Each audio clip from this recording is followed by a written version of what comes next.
บกอยู่พอแบกได้อยู่เธอเบิดได้ว่าไม่อันยังหลายอยู่มาเรื่อยคอยมาใช่ได้เนาะแบกเนาะนี่เลยพี่น้องเห็นเนาะแต่แนมไปพวกนั้นอ้าวดูฉันแต่ว่ายังผลก็เที่ยวไปที่เก่าเอาเก่าขากันบ่ได้อยู่เพิ่นก็สิเที่ยวไปเอาเพราะว่าผู้ขาก็คือว่าอะไรคือว่าแต่คลิปแรกแล้วหาก็มาอยู่นำเพิ่นได้2 เดือนกว่า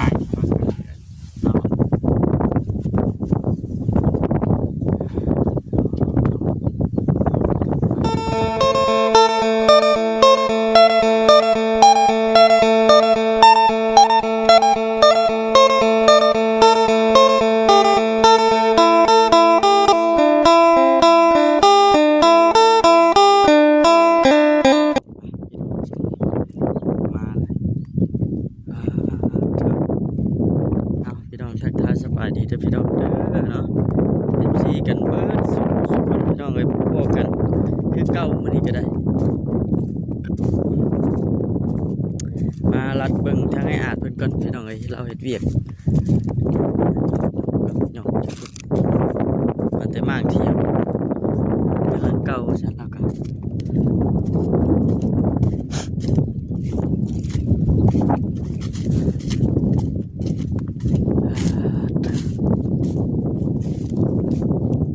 โล่งครับพี่น้องสบายหูสบายตาอยู่ทางนี้มัน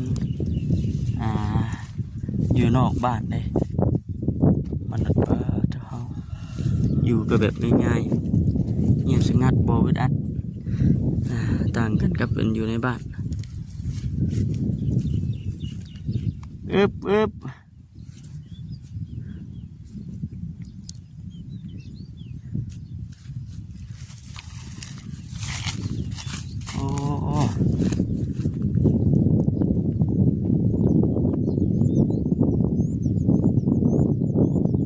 ว่าเนาะลุยไปลุยแล้วก็ได้โดยสบายดีไอ้สบายดีนักบ่ไอ้บ่นักบ่พอแบกได้อยู่เธอเบิดได้ว่าไม่อันยังหลายอยู่มาเรื่อยคอยมาใช่ได้เนาะนี่เลยพี่น้องเห็นเนาะแต่แนมไปพวกนั้นอ้าวดูฉันเห็นไอ้เราขึ้นไปมั่งอยู่เทิงๆคุณเวลาขึ้นอย่างกับมันบวกเป็นอย่างแล้วว่าขึ้นถูกขึ้นอย่างบ่ได้อยู่เนาะเห็นขึ้นก็ไม่บ่ได้ได้เนาะเนาะ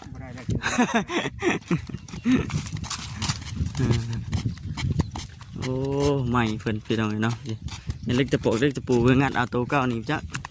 พอได้ใส่อยู่จักหน่อย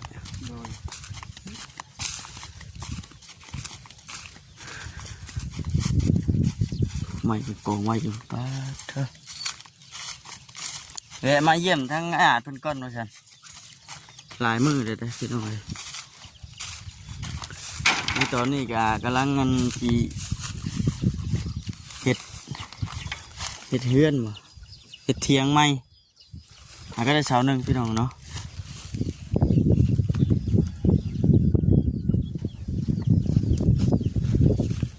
เสากลมสบายดีเด้อดีที่บอกคำเด้อลุยเวียกเด้เศร้ามื่อนี้กัน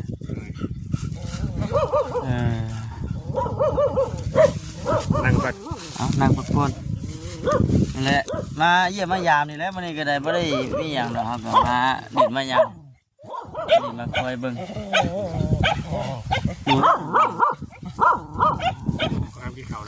กินแล้วก็มาชื่อมากันเขาเนี่ยมาคนเดียววันนี้ก็เลยได้ซื้อมีมาต้อนพอได้ต้มกินพอดียังท่านได้กินข้าวเช้าเลยเนาะได้ยังจะกินมันยังมูเลยจะเลยพอดีแต่ว่าเครื่องของในเทียงเก่าคนขนมาได้หลายตื่นพอสมควรเลยพี่น้องเนาะคนมาคนแล้วบ่เดี๋ยวแต่ไม่ยังเดี๋ยวแต่ไม่เดี๋ยวนี้ไม่เกิด ไม่ในเสาเนี่ยเนาะ เป็นว่าเพิ่นว่าแต่ถ้าคนมาเบิดเพิ่นบ่จังสิได้ มันต้องหาเสาเด้บ่ เสาเนาะ มันบ่มีเสา เสาอันยังเสากลมเฮาในบ่อนนั้นตั้ง เสาก็ซ้ำนี่นะนี่ซ้ำนี่แหละ เออ เสาไม่ใหญ่แล้ว โยเนาะต้องหาเสามาจังสิได้มุงจังสิได้ตั้งบัดนี้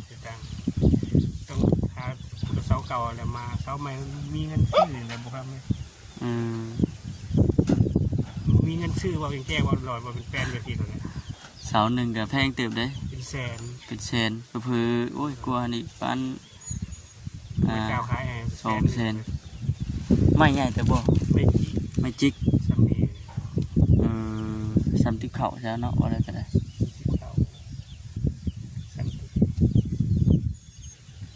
ซ้ำ เพลงเรื่องเพลงนึงถือว่าเติบหนึ่งเลยราคาไม่จิกไม่แดงเนี่ยแต่ว่ามีคนมาเจ้าขายอยู่ที่ คนมาทำแต่เขามีเงินซื้อให้ว่าเสาเก่า เสาเก่าก่อนไม่ยังจะเจ้าเห็ด จักเดี๋ยวจักน้ำเอื้อจักใหม่จัง อายุแต่มันยัง ที่ได้ทำได้แล้วจับใส่ไปในพวกคำนวณพวกนี้ มันมีกระจับใส่กดกันเธอเล็กหน่อยเป็นติแต่ว่าเวลาขึ้นคุ้งขึ้นยังได้บันขึ้นคุ้งหลังคามัน จะไปที่ขึ้นแล้วผู้ค้าก็ยังบูจัก ถึงเวลากันตะกี้ยังว่าพอได้เนาะฟังไปพี่น้อยเนาะเบิ่งไปฟังไปคอยเฮ็ดที่ได้คอยเฮ็ดไปเท่าเล็กเท่าน้อย แต่คนที่มา ผลมาเพื่อนเป็นยังไง ขึ้นนี่ก็ทำหัวมาลำ เป็นยัง ขาดตีอีกนะ ตีลงเด้งอยู่ในรอบบ่พี่เนาะแล้วจะว่ามือนั่นก็คือว่าฝนตกมื้อนั้นก็2เทื่อจักแต่เอามาเมื่อนั้นเนาะ โดยสองเทือ 2เทื่อกับมื้อคืนนี่แหละ แต่ว่าเรื่องคืนนี้ลมแห้ง ลมแห้ง วันลมแห้งไปลมกับลมแห้งแต่ว่าที่ผู้ค้าก็อยู่เที่ยวขอเสาตารางเทียมเพิ่น โอ้เฮากะว่ามันอยู่บ่ได้ก็แม่นปุ๊บไปอยู่พุ่นก็แล้วหมดผลห้วยพุ่นหยังพุ่นแล้ว ตารางเทียมเพิ่น บ่คำเชื่อว่าแค่ว่าฝนตกนี่มีลมมีหยังนี่ทำห้องเปียกเนาะ โดย เปียกอันนี้เบิ่ง พวกนี้มึงดูนะกับฝนตกแต่ฝนตกลมมาพร้อมกันว่าตกแต่ฝนนี่ก็สิพออยู่หรือ มื้อนั้นคือว่าไปนอนอยู่พุ่นบ่มื้อนั้นมุ้ยหลังคาว่าซั่น นอนอยู่พุ่น2 คืนบ่มีหลังคา อ๋อเด้อ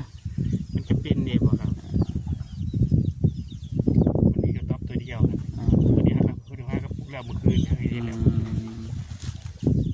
ได้ไปนอนอยู่พุ่นก่อน นอนพาก็ไปนอนอยู่คุณ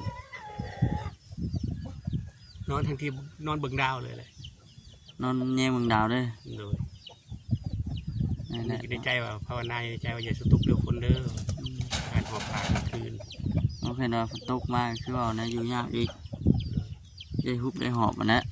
มันก็บ่แตกต่างกันดอกบ่คำว่าอยู่นี่กับอยู่คุณก็ได้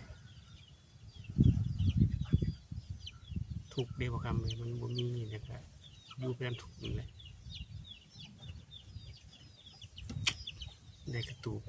เนี่ยนาสมบัติของเมืองคนใครอยู่ สำหรับชาบ่คำขึ้นเด้อพี่น้องเนาะคือว่าได้กระต๊อบน้อย แน่นนา แน่นนะว่าก็สำนั้นก็ถือว่าโอเคแล้วพี่น้องเนาะพอได้ชนได้เช้า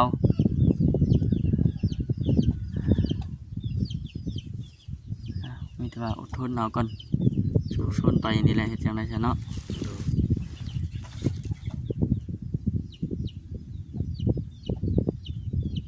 ไปกินข้าวกินแล้วบ่ ยังแล้วบ่ ไปจะไปถ้าเกิดเราเฮ็ดแล้วแล้วจะ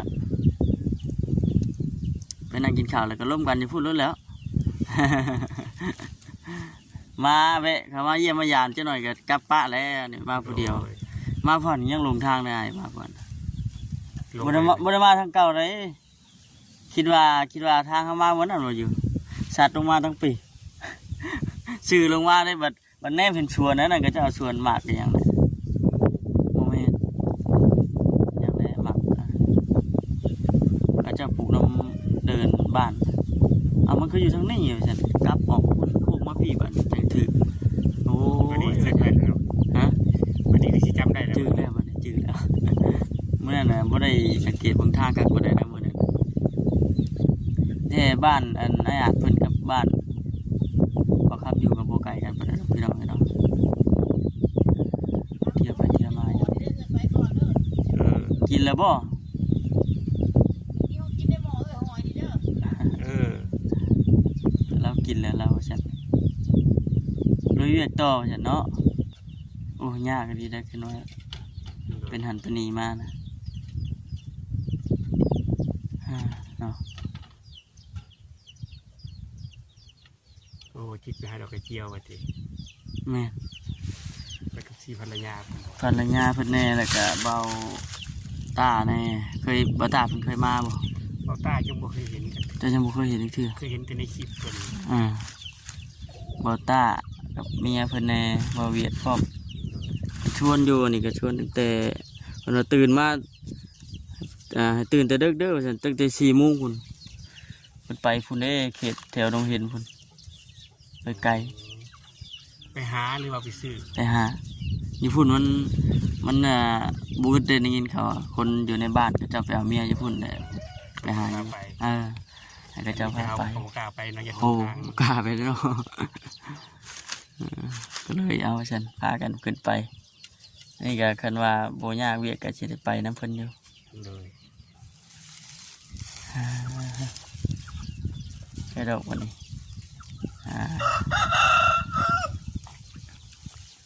ก็มีแต่ว่าสิเที่ยวเข้ามาอัปเดตแบบนี้แหละพี่น้องเนาะให้ FC ได้เบิ่ง เลย หากวิทย์บุญบ้าน2 มื้อ 3 มื้อนี่เด้ก็เลยยังบ่ทันได้มีไผเข้ามา เลย 2-3 มื้อได้มีไผเข้ามานี่ซิ มื้อวันที่เช้าเข้าว่าคนเตียงเข้ามาคนเดียวแล้วบ่มีไปมาเลย 3 มื้อ4 มื้อแล้วนี่ไปเข้า เพิ่นเข้ามาเยี่ยม เข้ามาเยี่ยม แต่ว่าเรื่องเขาได้ใช่บ่ขออนุญาตนำ เขากิน นี่แม่นบ่ ก็กินข้าวอันน่ะเบาแสนเพิ่นเอามามา บ่ยังอยู่บ่ ยังอยู่ เพิ่นเอามาให้กระสอบบ่มื้อ โดย กระสอบหนึงเนาะ ปกติก็ซื้อกินนั่นแหละบ่คำ อ๋อ แต่นี่จะก็พอดีเบิดพอดีกับเบาแสนเพิ่นก็เอามาให้ซื้อเทื่อละ5 โลเทื่อละ3 โล อืม มีเงินเท่าใดก็ซื้อเท่านั้นนะ หลักๆเลยนี่ก็คือเขาเนาะ โดย เขาในบัดน้ำกินเรื่องน้ำเรื่องในได้บัด เรื่องน้ำกับเพิ่นไปกรอกเอาอยู่ซื้อถังเขาแล้วก็ไปเอาน้ำมือหักนะเขาซื้อมาแล้วก็ไปกรอกเอาแล้วก็คืนเงินให้เพิ่น อ๋อแบบนี้ ไปเอากระตุกไปเอา เออ เอากระตุกน้ำมันหาลิตรไม่เอา เออ คือว่าเอื้อยผู้ที่อยู่ในบ้านนะเอื้อยหักเพิ่นนะ ได้หัก เพิ่นจะสั่งมาเป็นถัง อ่า แล้ววันนี้เขาก็ไปซื้อน้ำเพิ่นต่อ อ่า แล้วเขากรอกใส่ท้ายใส่กระตุกมา แบบนี้ ทางเขาบ่มีเลย สื่อแนวทางเนาะนั่นแหละแต่ปัจจุบันนี่ก็ยังนั่นคือเก่าอยู่ที่เปล่าคือเก่า โดย ถ้าว่าช่วงยามฝนยามหยังนี่บัดเช่นว่าขึ้นมาโต้งได้จะมีแน่โต้งอยู่บ่ โต้งกะสิกล้ากินบ่สังกะสีแบบสิบ่ สังกะสีขี้เมียงเนาะอ๋อแต่ว่ายามฝนก็เที่ยวไปคือเก่าเอาคือเก่า ขาก็บ่ได้อยู่นะเพิ่นก็สิเที่ยวไปเอาคือ โอ้ เพราะว่าผู้ขาก็คือว่าอะไรคือว่าแต่คลิปแรกแล้วหาก็มาอยู่นำเพิ่นได้2 เดือนปลาย เนาะ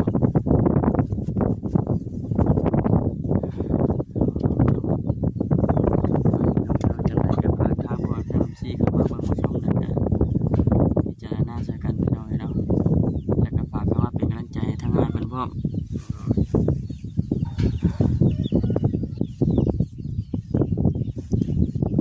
ไปเลาะเบิ่งก่อนเถอะไปเลาะเบิ่งเลาะเบิ่งแล้วก็ให้ทางอ้ายเพิ่นกินข้าวนั่งซะเมื่อยก่อนชาวเราขุดกับบ่เลิกบ่ได้เนาะเดือนนี้สิขุดลงอีกอยู่บ่ จัดบ่เฮ็ด นี่เอากระจกเอากระจ่างก็ถือว่าคนมาเรียบร้อย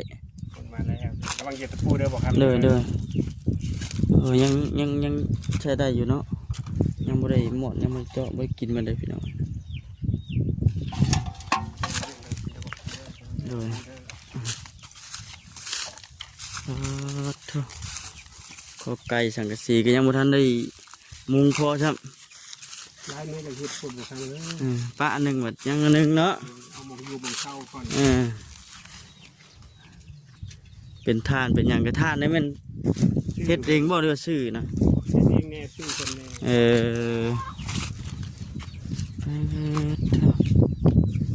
ลองแต่เรื่องนึงนี่เรื่องจูพื้นจูไฟอย่างแน่นอนเนาะ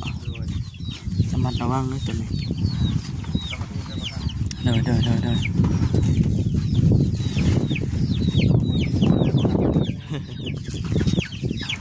ประเด็นคือเงาคุณป้าไว้นี่ไม่เอาเนาะ มองไว้มองว่างนะ มันไหววันวางอยู่ตอนนี้กำลังเล่งมือว่าจะทำแล้วกำลังเล่งมือพากันเฮ็ด แล้วขานอนกับนอนอยู่แล้ว ทางไหนนอนอยู่นี้ทางอื่นนอนพุ่น นอนกับไปกลางมันมุงไปถึงที่กลางไปแล้ว เรื่องมุ่งนี่มีเยอะเดิ มีอยู่ก็จะขี่กลางไปไหน เนาะมันเข็บไปสิได้ไหนคือว่ากลางนะมาพ่อนบ่เห็นพายุไปทางใดเด้ว่าซั่น พอคำเข้ามาแล้วพอเห็นไป บ่เห็นพายุมิตรดีอยู่นั่งเพิ่งเติบมันบีบเตะ2-3เทื่อบีบเตะ ลูกค้าข้อไม้อยู่พุ่น เห็นอยู่บ่ แนมมาพันแนมมาก็เห็นอยู่ดอกกระชิงยางมาอยู่ว่าคนที่แนมเห็นกำลังยกไม้ใส่บานแนมเห็นเอาบ่อคำมา แล้วนี่ติ บ่อคำบ่หรือไผเนาะบ่คิดว่าคำเนาะ เอานี่แหละอ้ายเนาะมื้อนี้ก็มาอันเยี่ยมมายามซื่อดอกบ่ได้หยังมาฝากมาตอนน่ะเด้อ ขอบใจหลายเด้อบอกคุณเด้อ เดี๋ยวมื้อหน้าเพิ่นแหละสิมาหาใหม่ โดยคุณขอบคุณหลาย สิมาเรื่อยอยู่ โดยยินดีต้อนรับเจ้าบ่อคำ เลยเอาสบายดีได้เด้อสู้ๆเด้อเป็นกำลังใจให้ โดยมาก็ให้ตลอดปลอดภัยเด้อบ่อคำเด้อ โอ้ยเนาะ ให้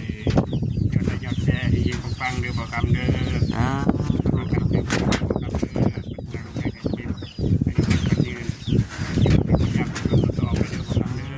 ถูก